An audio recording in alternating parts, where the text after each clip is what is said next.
Salut les toqués, Chapeau et toqués en ligne. Bonjour, bonsoir, comme d'habitude, je sais pas quand vous allez regarder la vidéo, ou simplement si vous allez la regarder. Comme d'habitude, j'ose espérer que oui. On se retrouve pour la suite de ma collection, de ma présentation de ma collection. Et donc voilà, je vais commencer. On commence avec une comédie américaine que j'aime beaucoup, avec Ellen Page, Michael Cera, ou encore J.K. Simmons, qui joue le père dans ce film. Donc c'est Juno. Juno, qui est vraiment un très bon de comédie, qui est une ado qui va tomber enceinte et voilà, on va suivre son aventure. Avec une bande originale, je trouve vraiment excellente, avec la plupart des musiques qui sont de Kimia Dawson, qui est une artiste américaine trop peu connue, je trouve, et qui fait des chansons très fun. Donc si vous connaissez pas, écoutez un petit peu déjà ce qui passe dans le film et renseignez-vous sur elle, Kimia Dawson, c'est vraiment fun. Donc voilà, Juno, pour commencer. Plutôt bien, je trouve. Ensuite, on enchaîne avec un film de ma copine que je n'ai jamais vu. Donc avec Heath Ledger et Jack Gyllenhaal, paraît-il qui est vraiment très bon. Faudra quand même que je regarde par curiosité. Donc c'est Le Secret de Brokeback Mountain. Donc voilà. D'autant plus que Jack Gyllenhaal, je me fais sa filmographie, donc il faudra que je le regarde. Ensuite, une comédie que j'aime beaucoup, aussi avec Manu Payet et Clovis Cornillac, parce que voilà, j'adore Clovis Cornillac. C'est Radio Star, que je trouve vraiment fun. Et ensuite, une autre comédie française que j'aime beaucoup là aussi, avec José Garcia, que je trouve très drôle, c'est Le Mac. Voilà, vraiment des scènes vachement drôles dedans. Ensuite, voilà, je vous avais dit dans une précédente vidéo que j'étais fan d'Albert Dupontel. Et voilà, j'ai, je crois, son premier film, vraiment un des tout premiers, qui est un film de Albert Dupontel, écrit par Albert Dupontel, interprété par Albert Dupontel, qui est le créateur, et qui est franchement fandard et vraiment pas assez connu, je trouve. Donc l'actrice qui est en haut joue également dans Enfermé dehors ou Bernie, qui sont deux autres films avec Albert Dupontel. Ensuite, une excellente comédie d'aventure que je pense que tout le monde connaît avec Michael Douglas et Kathleen Turner. Donc c'est À la poursuite du diamant vert. Romancing Stone. Ensuite, un excellent thriller d'anticipation, on pourrait dire, avec Denzel Washington et Gary Oldman. Donc voilà, c'est Le Livre d'Eli. Vraiment super film. Désolé, je m'enrhume. Ensuite, un film que j'aime beaucoup, que j'ai vu aussi beaucoup quand j'étais plus jeune, qui est un de mes films asiatiques, entre guillemets, pas vraiment, il y a juste Jet Li, donc c'est Le Baiser mortel du dragon. Il est vraiment génial, j'adore ce film. Je l'ai vu vraiment énormément de fois. Et là, nous avons L'Agence Tourisque, donc je n'ai jamais vu encore. Donc avec Bradley Cooper. Donc j'aimais beaucoup la série quand j'étais enfant. Donc il faudra que je me penche sur le film. Ensuite, un film pas très connu, je trouve, de Ryan Gosling. Donc c'est Half Nelson. Et bien que moi qui n'aime pas Ryan Gosling, celui-là je le trouve plutôt bon. Donc voilà. Je vais vous lire un peu le résumé. Dan June, professeur brillant et passionnant, ancien de la lycée de Brooklyn, a des ados en difficulté. Mais dans sa vie privée, Dan est au bord du gouffre. Il sombre dans le désespoir et la drogue. Dre, l'une de ses élèves, le surprend en train de fumer du crack, alors que tous les opposent, leur destin vont se croiser au moment où tout peut basculer dans leur vie. Vraiment bien celui-là, Half Nelson. Ensuite, je suis content, ça fait un moment que je le voulais, je l'ai jamais vu, mais j'ai entendu beaucoup de monde en parler, et je sais qu'il y a que le Grace Moretz dedans entre autres, donc j'aime beaucoup aussi, et spécial dédicace à toi Vincent. Donc c'est 500 jours ensemble, donc il faudra vraiment que je le vois celui-là, j'ai hâte de le voir. C'est vraiment un genre de film que j'aime beaucoup, donc je pense pas être déçu. Ensuite, un très bon film de John Woo, qui n'est pas mon préféré, mais j'aime vraiment beaucoup, avec Nicolas Cage, donc on peut le retrouver entre autres dans Volte-Face par exemple. Et on a aussi Christian Slater dans ce film, donc c'est Wind Talkers, Les Messagers du Vent, qui est un bon film de guerre.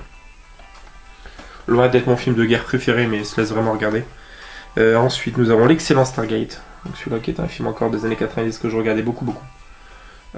J'aime vraiment bien celui-là avec Kurt Russell. Très cool ce film. Ensuite, nous avons le diptyque Mesrine ou Mérine, je sais plus trop. Voilà, avec le génialissime Vincent Cassel.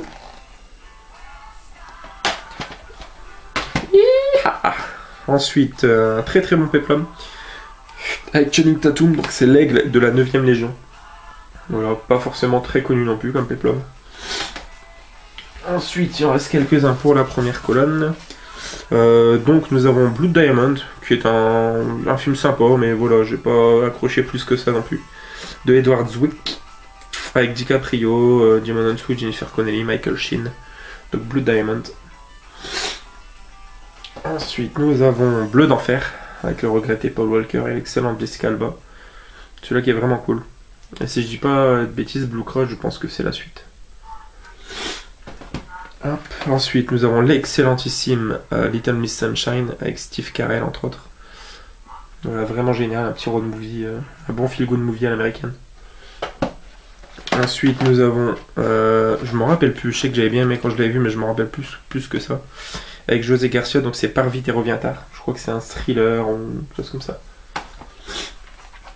Ensuite, nous avons le vraiment très très bon aussi En pleine tempête, avec George Clooney et Mark Wahlberg. Un super film catastrophe. Hein. Pareil, je dois avoir l'affiche quelque part à la maison. Et un autre super film de guerre de Ridley Scott, avec Josh Hartnett, donc c'est La chute du faucon noir. Donc c'est tout pour la première colonne. On va passer à la deuxième tout de suite. On commence avec un très très bon film d'aventure. Donc avec Josh Hutcherson qui joue dans Hunger Games. Donc voilà, donc c'est Le secret de Terabithia. Voilà. Et ensuite nous avons une super comédie a priori, parce que j'en entends beaucoup parler dans le groupe notamment, que je n'ai jamais vu. Donc c'est Hasta la Vista, donc qui est une sorte de American Pie en fait, mais en fait c'est trois handicapés puceaux, je pense vierges, et qui vont chercher à perdre leur virginité, je crois en Espagne ou quelque chose comme ça. Et ça a l'air franchement bien fun. Donc voilà. Ensuite, le seul que j'ai de la saga, et le meilleur de toute façon, Hunger Games, qu'on ne présente plus. Hein. Le 2 passe encore bien, mais après, puis la fin du dernier, oh là là, manque plus que Charlie Gals vienne nous couper du bois. Ensuite, nous avons une très très bonne comédie là aussi, avec Cameron Diaz, Ashton Kutcher. Et il me semblait qu'il y avait Jack Black, mais je dois confondre avec Holidays, je pense. Donc c'est Jackpot, vraiment cool. Ensuite, nous avons un chef-d'œuvre de Steven Spielberg, un des nombreux chefs-d'œuvre, avec Morgan Freeman, Anthony Hopkins ou encore Matthew McConaughey, ou Jimon Honsu forcément. C'est Amistad. Voilà. Ensuite, une comédie française que j'aime beaucoup également. Il y a pas mal de comédies françaises que j'aime bien. Je suis pas spécialement cinéma français, mais voilà, j'aime beaucoup Clovis Cornillac par exemple. Donc la plupart de ces films, je les aime vraiment bien. Et celui-là, je le trouve très très drôle. C'est Clovis Cornillac, Manu Payet, Virginie Efira, c'est L'amour c'est mieux à deux. Donc voilà, c'est le genre de petit plaisir coupable que j'ai de temps en temps. Et voilà une autre comédie française, encore une fois, que j'aime énormément, c'est L'Arnaqueur. Voilà, avec Romain Duris, qui est un autre acteur que j'aime beaucoup, et puis François Damiens, qui est, comme d'habitude, à mourir de rire. Et enfin, dans ma main, j'ai un super film avec Jake Gyllenhaal. Vraiment. Un film de SF d'anticipation, je crois. C'est Source Code. Faudrait que je le revoie, je me rappelle plus énormément. Donc voilà, Source Code. Ensuite, on continue. Nous avons le génialissime Kingdom of Heaven, dans une vraiment superbe édition. Je vais vous la présenter un petit peu plus. Voilà. Donc, nous avons un digipack avec le DVD. Mais nous avons avec un gros bouquin, donc Voyage au cœur des croisades à travers Kingdom of Heaven. Voilà. Et on nous fait historique des croisades, tout ça. Ça c'est vraiment cool. C'est le genre de truc qui fait bien plaisir dans les éditions collector. Pour nous collectionneurs, ça fait toujours super plaisir. Voilà, en plus c'est un très bon film. Donc Kingdom of Heaven avec Orlando Bloom, qui est un film de Ridley Scott. Donc voilà. Ensuite nous avons comédie française, encore une fois, que j'aime beaucoup, hein, de Pierre-François Martin-Laval. C'est Essaye-moi. Voilà. C'est pas des grosses comédies en plus, des trucs qui cartonnent au cinéma, donc c'est ça que j'aime bien. Comédie française, mais pareil, ça, je sais même si c'était sorti au cinéma, ça a pas dû faire 2 semaines. C'est tellement pas le genre de film que les gens vont voir en masse, mais qu'est-ce qu'il est énorme ce film. Enfermé dehors avec Albert Dupontel. En fait, Albert Dupontel joue un SDF. Et il va se retrouver dans la peau d'un flic, par le plus grand des hasards. Et il va vraiment prendre son rôle très à cœur et c'est génial, franchement, c'est magistral. Ensuite, un film que j'aime beaucoup, qui s'est fait bâcher mais que j'ai trouvé très fun et que j'aurais tellement aimé qu'il ait une suite. J'ai lu les bouquins et j'aurais vraiment aimé qu'il y ait une suite à ce film, donc c'est Eragon.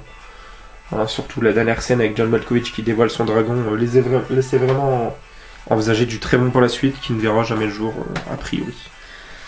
Ensuite, un autre film de Jerry Bruckheimer, donc c'est Le Roi Arthur. Jerry Bruckheimer, j'en ai déjà présenté plein, j'ai présenté entre autres Les Ailes de l'Enfer. Pearl Harbor aussi, je crois. Ensuite, nous avons Jumper, qui est pareil, un film qui s'est fait bien bâcher la gueule, avec Hayden Christensen, donc qui était un des seuls films de Hayden Christensen, hormis la trilogie des Star Wars, Nouvelle Génération. Et voilà, j'ai bien aimé aussi ce film, plutôt cool. Et enfin, nous avons aussi dans ma main là le King Kong en édition de luxe, donc une très belle édition également. Voilà, il se présente en 3 DVD. Avec un beau artwork de la bataille avec le T-Rex. Et voilà, on a 3 aussi bons petits artworks. Ici, ici et ici. Donc voilà, c'est vraiment des éditions qui font toujours plaisir, ça. En plus, voilà, c'est du Peter Jackson, et Peter Jackson, je le vénère. Ensuite, nous avons une comédie romantique que j'aime beaucoup, qui est récente, hein, qui est de 2014-2015. Non, 2013. Donc voilà, c'est avec Daniel Radcliffe et Adam Driver, hein, qui joue entre autres Kylo Ren dans Le Réveil de la Force. Donc c'est beaucoup plus si affinité. Je suis pas sûr qu'il y ait énormément de personnes qui connaissent. Et je vous invite vraiment à le voir, qui est vraiment cool. Ensuite, nous avons l'excellente saga Hot Shot, qu'on ne présente plus non plus. Avec évidemment Hot Shot 2, avec Charlie Sheen, bien évidemment. Voilà. Et il nous en reste 3-4. Nous avons un film que j'ai eu récemment, qui est une comédie d'action franchement bien délire, avec Colin Farrell, Woody Harrelson, Olga Kurylenko aussi. Donc c'est Seven Psychopaths. Vraiment fun ce film. Christopher Walken aussi, hein, on peut voir là. Hop. Ensuite, nous avons un super film de prison. Film espagnol ou hispanique, du moins. Donc voilà, c'est Cell 211, bien violent. Et enfin, nous avons Dodgeball, qui est une comédie bien drôle aussi à l'américaine, avec Vince Vaughn et Ben Stiller, qui est bien fun aussi, celle-là. Hop. Et enfin, nous avons un autre film de guerre très bon aussi, avec de Joel Schumacher et Colin Farrell, c'est Tigerland. Donc voilà, on a terminé pour les 2 grosses étagères du couloir principal. Il me reste 2 petites sur le côté et les films d'animation, donc je vais vous faire une autre ou 2 autres vidéos. Quant à nous, on se retrouve voilà, pour une autre vidéo, critique, unboxing, achat récent. Voilà. De toute façon, vous avez l'habitude, il y a beaucoup de rubriques. Et donc voilà. Portez-vous bien, à bientôt, joyeux anniversaire à tous, ciao ciao.